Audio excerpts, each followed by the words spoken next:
For a time, the humans of Sera knew the illusion of peace. Until Emergence Day. What if gaming's one of the most legendary shooters and one of the most legendary franchise wasn't just a nostalgic trip but a brand new experience in the great 2025? Today I'm diving into Gears of War Reloaded, not as someone who grew up with it, but as a first time player. And let me tell you, this campaign still hits harder than most modern shooters. Stepping into Gears of War Reloaded for the first time in 2025 feels like being dropped into the middle of a desperate sci-fi war. You play as Marcus Phoenix, a soldier thrown straight back into battle with almost no time to breathe.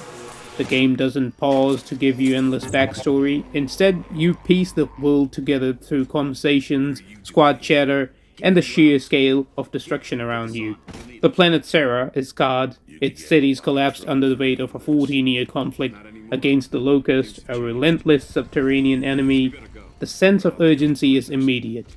This isn't a beginning, it's survival in the middle of a fight humanity is already losing. As a newcomer, that immersion is gripping. You're learning alongside your squad what it takes to endure. Now, this isn't a game where you sprint and spray bullets like Call of Duty. Instead, survival depends on using cover wisely. Sliding into place, peeking out to fire, and timing your movements between walls becomes second nature.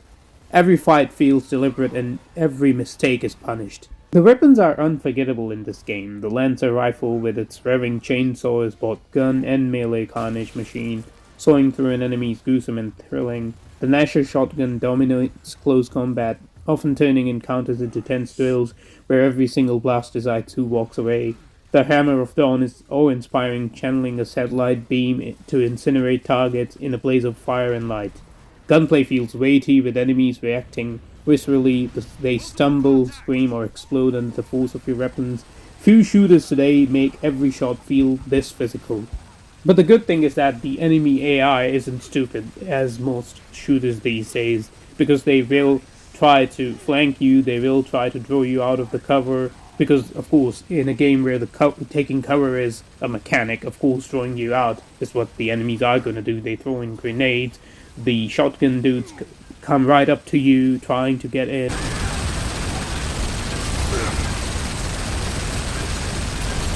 Reloaded may be a re-release of an old game, but it hardly feels dated.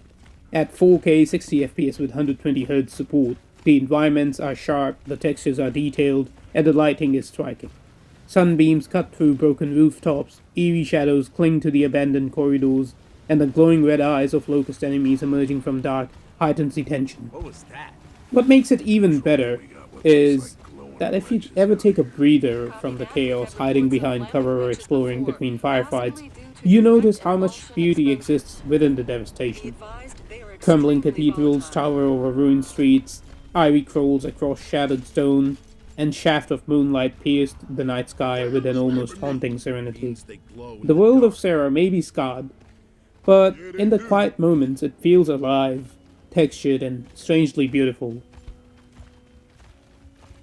At first glance, your squad looks like stereotypical muscle-bound soldiers, but the writing quickly adds heart. Marcus Phoenix is the unshakable leader, stoic yet dependable. Tom brings warmth, loyalty, grounding the group with humanity. Coltrane is loud, energetic, and hilarious in tense moments. Baird, who's my favorite out of the four, is sarcastic, cynical, but brilliant. The banter is constant, jokes, arguments, and quick exchanges during firefights. These conversations keep you invested, reminding you that these are comrades, not faceless grunts. Even side characters like Unlucky Carmine makes an impression by the end. You care about these people as much as the war they're fighting. Holy shit, it's back. Keep that thing away from the power lines. No problem. Watch this. Hey, stupid! You want some of this? Come and get me! Get out of there! Go, go, go, go! Are you totally insane?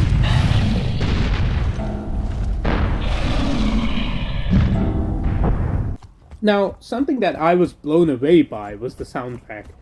The music.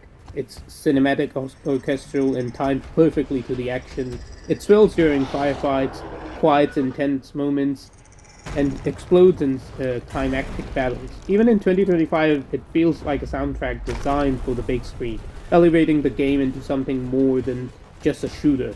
The sound design is also as essential as the visuals.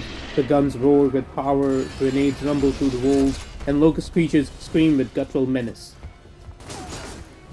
The campaign itself runs 8 to 10 hours depending on the difficulty, although I have to say that a change that I think is there is that even on hard difficulty, it doesn't really feel that hard. On easy and normal, it was super easy to get through missions, but on hard difficulty, it felt like I was playing on normal difficulty. I had to switch up to insane difficulty to feel like I'm being challenged, which I would say is probably something they implemented so that more people could play it, maybe? But anyways, that aside, it runs from 8 to 10 hours, depending on the difficulty you choose, and it moves at a brisk pace, so no section overstays its welcome. You're gonna shift from claustrophobic firefights in underground tunnels to vehicle sequences, boss-like encounters, and grand battles in ruined cities. Each chapter feels distinct, layering intensity with moments of dread. Replayability comes through difficulty options, which, like I said, I have to say, play it on insane difficulty if you want to feel like you're being challenged, because even on hard difficulty, the game was pretty quick to get through, and I switched to insane difficulty for that specific reason. Where's the rest of your squad? They're sitting tight over in the tomb. We're Delta Squad. We're here to retrieve the sonic device. And to get you guys out of here. Well, hell yeah, we've been waiting for the chopper, but the radios don't work for shit. Now, taking cover and shooting at enemies sure sound repetitive, but what really makes Gears of War's campaign special is its set-piece encounters that change how you play. For example, in the Kryll sequence, swarms of bat-like creatures fill in the night sky, killing instantly if you step into darkness. You must dash between light sources, you shoot down cylinders, and even set abandoned cars ablaze to create safe passages. The mechanic transforms the battlefield, turning light itself into a weapon against the Kryll. Then of course there is the Berserker encounter. Facing the blind Berserker is unforgettable. She's massive, she's fast, and lethal with every charge. Bullets don't work on her, instead you must use sound to lure her, dodging her deadly rushes as she smashes through walls. The tension builds as you lead her outside, where only the Hammer of Dawn can finish the job. It's part horror, part puzzle, and wholly unique. Moments like these ensure the campaign never feels like just another shooter. They're inventive, terrifying, and rewarding in ways only a few games actually attempt.